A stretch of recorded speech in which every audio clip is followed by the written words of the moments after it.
Welcome to the cafe.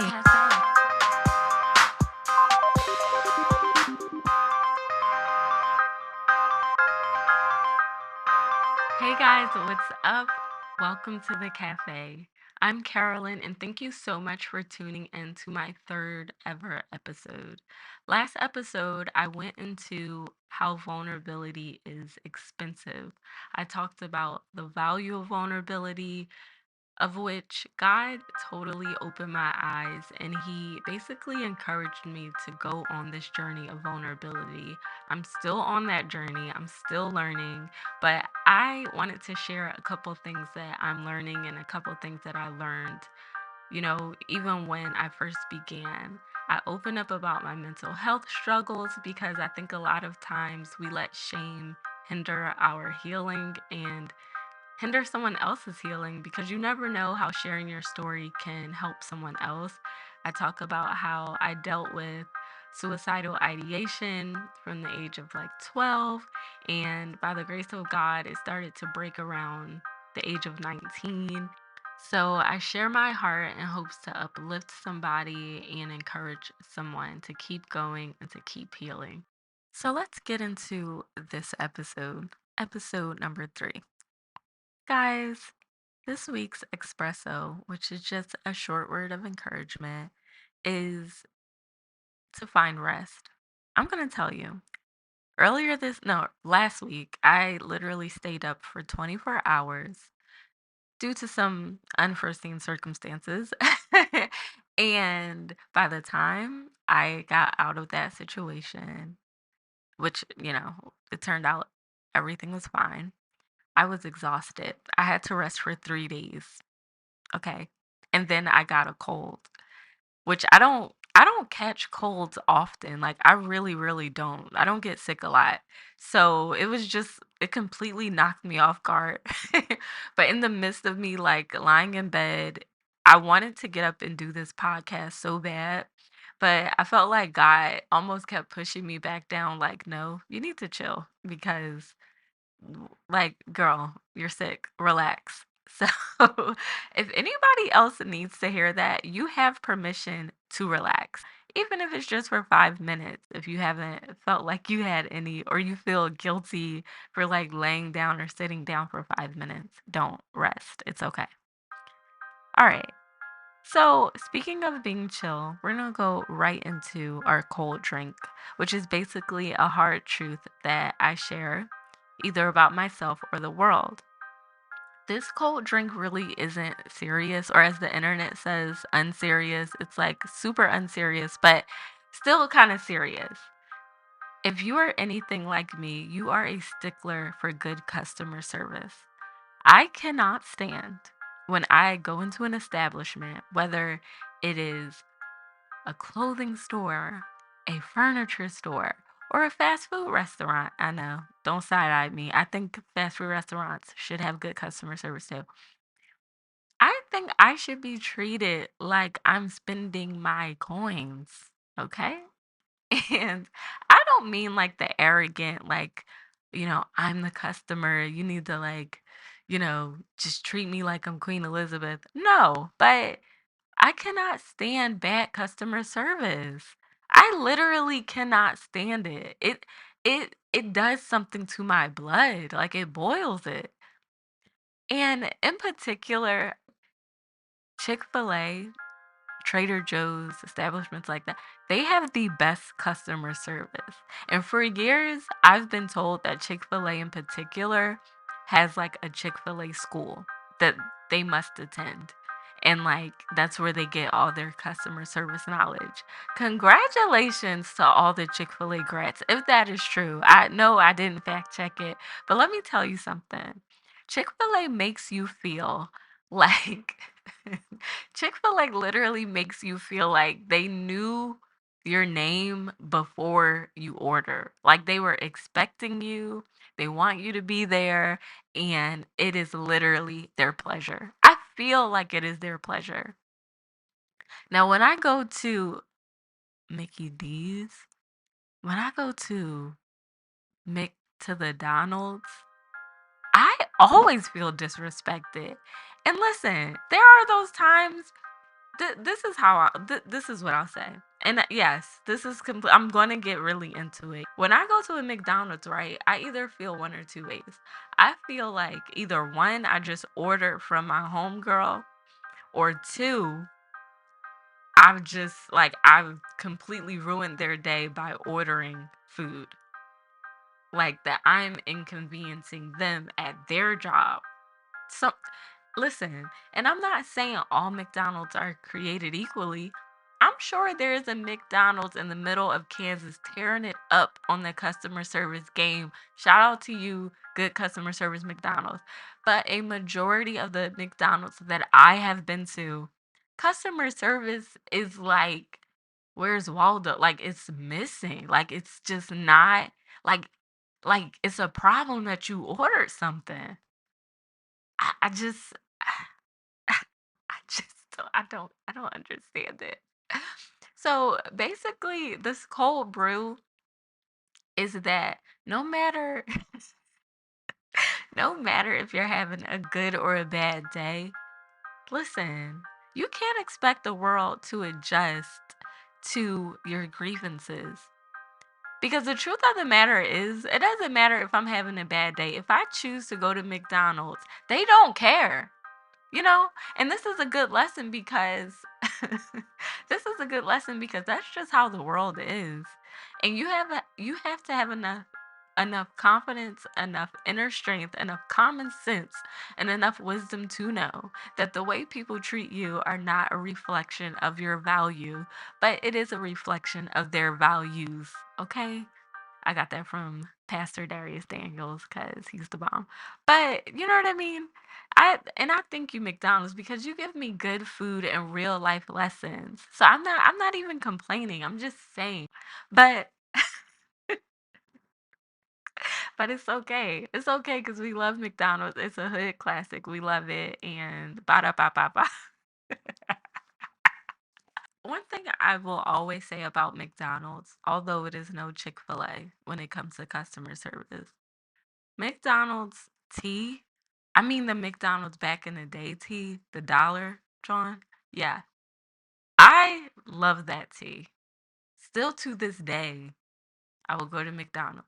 I don't if they raised the price to $5, I would probably still buy it.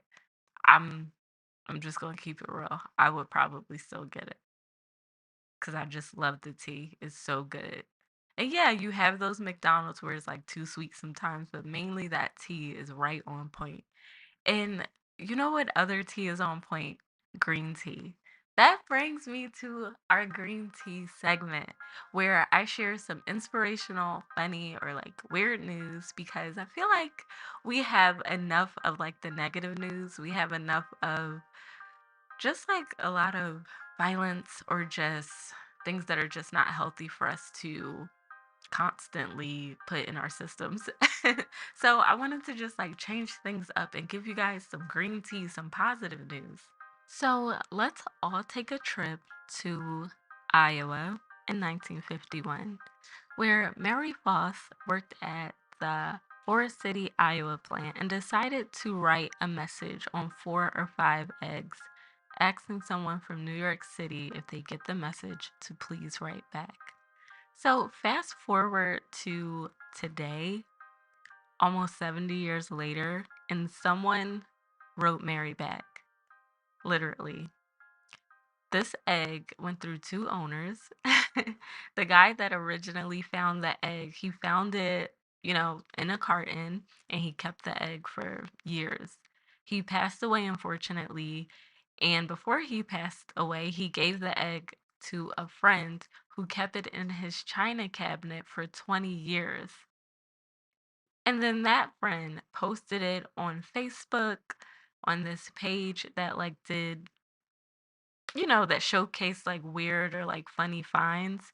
And one of Mary's relatives actually found the post. And this man and Mary were able to talk on the phone.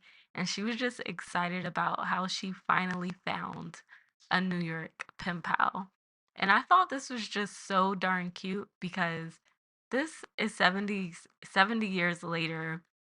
She's like 94 and her dream was fulfilled 70 years later. I just thought it was so cute because sometimes we do things and if it doesn't happen for a while, we're like, oh, whatever, we forget about it or we think that it's not going to happen.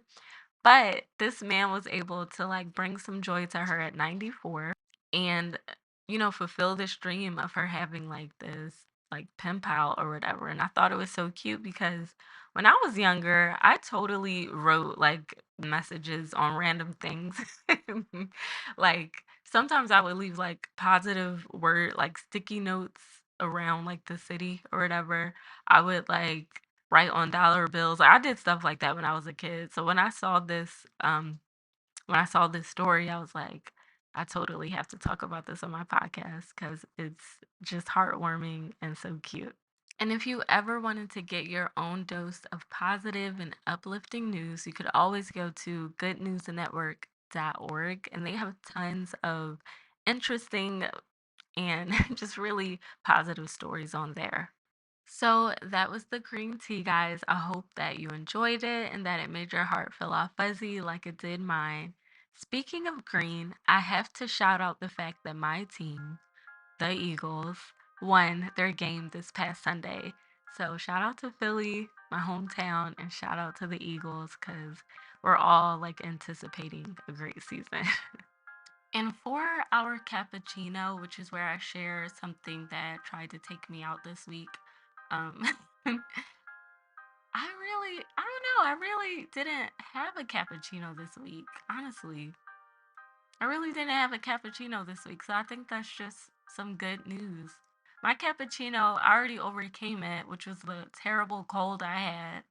But yeah, I don't really have a cappuccino this week. So feel free, as always, to share your cold brew, your espresso, your cappuccino.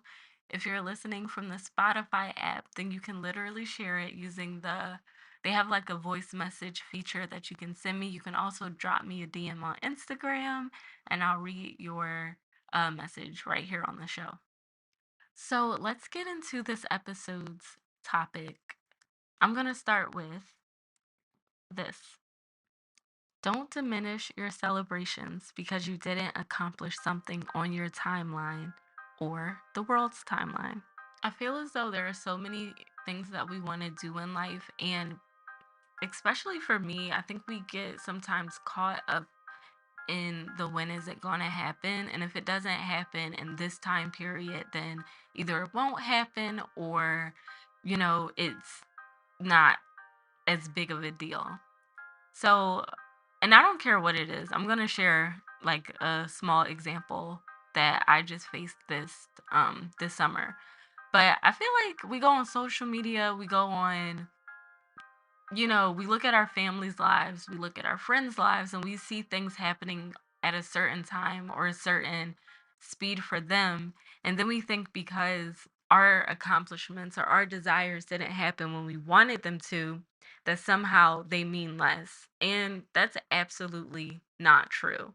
It's absolutely not true. Some things are not going to happen like when we think they are going to happen or when we think they should happen. They're going to happen, first of all, when God puts them in your life, when God actually drops them on your timeline. And sometimes it takes like the right people, the right frame of mind, and the right season to for things to come to fruition, So basically, my little story is I accomplished something this summer that I was tempted to diminish because I kept saying that I did it late. And that was acquiring my driver's license. So, I haven't shared my age on this podcast, but I'm 27 and as you just heard earlier, I'm from Philadelphia. So honestly, there wasn't like immense pressure when I was growing up on getting a driver's license because I didn't live in a suburban area, tons of public transportation, and that was the norm, like for kids to go to school on SEPTA or the subway or walk or whatever. But my family obviously did try to encourage me, you better get your license. It means freedom. You better get your license. So you don't have to ask anybody for anything. And I was like, okay, like I really want to get my license. But just years kept going by. And so last year, I was like, you know what? I'm going to stop procrastinating. I'm going to stop playing. I'm going to get my license. So, and I was in a suburban area at the time. So I actually saw the need for it. But yeah, I got my license this summer. And it's so crazy now to believe that I let my negative self talk and comparison steal some of the joy while I was learning to drive. I was just kind of consumed with the idea that I should have had this. And it wasn't until afterwards that I learned of so many stories of people that literally went through the same thing and were just as excited. And some people were even doubting themselves like I was. But now I can fully appreciate and celebrate the fact that I did it regardless of when I did it. I really didn't know that getting my driver's license meant that much to me until it was over. And I was like, wow. So I was super excited like the whole day, like to have my actual license. And so I wanted to share it with somebody, but like, I don't know, I don't share a lot of like personal accomplishments and things like that on social media. I don't know why. I'm just like, I don't know. I'm not that type of person. Like, I don't know. I'm just not. So I wanted to share it with someone that I knew went with me along in the journey and was like encouraging me every day. And that was my cousin.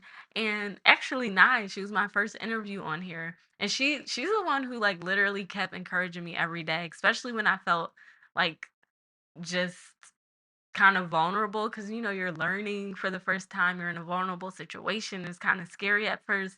So Nye basically was like, girl, you're going to do this. You're going to be a great driver. So I sent her a text message after I was finished the test to like, tell her that I got my license. And I started the text message off with, this might not be a big deal, diminishing my accomplishment.